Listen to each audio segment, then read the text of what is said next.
House Republicans resist proposal to allow lawmakers to vote remotely. Republican leaders are pushing back on an effort to change the House rules to allow members to vote remotely by proxy, ahead of an expected vote on the matter Thursday. What are the details of this proposal, how will it avoid potential abuses of power, and when do you expect this proposal to be made public for the necessary scrutiny and member input that changing 200 years of House precedent would merit? House Minority Leader Kevin McCarthy wrote in a letter to House Speaker Nancy Pelosi on Tuesday afternoon.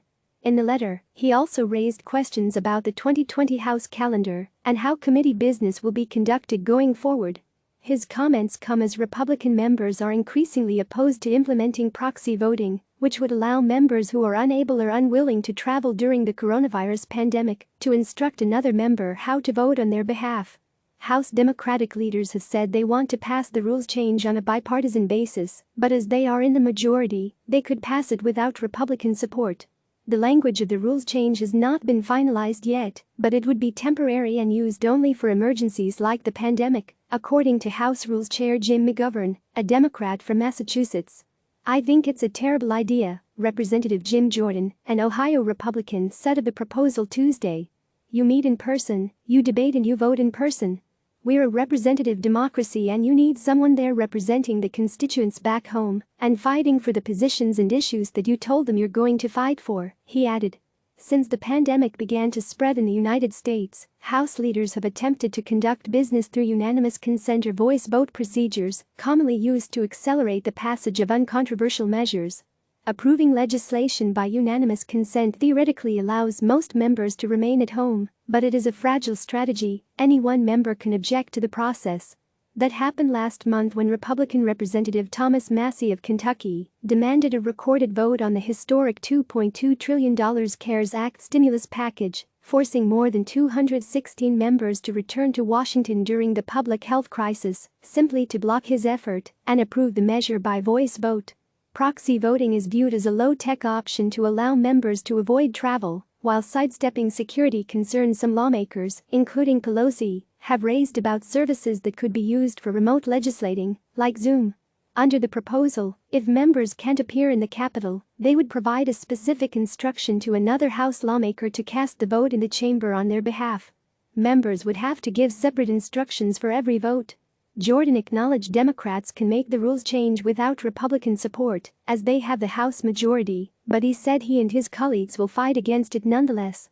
"If they're determined to do it and they have the votes, obviously they can get it done," he said. "I think it's just wrong, just flat out wrong."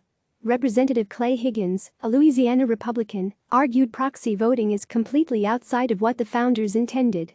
"When significant measures are considered that impact the entire country, I believe that Congress should be in session and we should be held accountable," he said.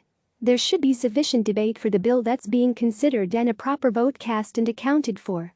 The House Rules Committee is expected to meet to approve language for the change Thursday, House Majority Leader Steny Hoyer told reporters Tuesday morning. Members are likely to vote on the rules change in the full House on Thursday, the same day the chamber is set to take up the next coronavirus relief package.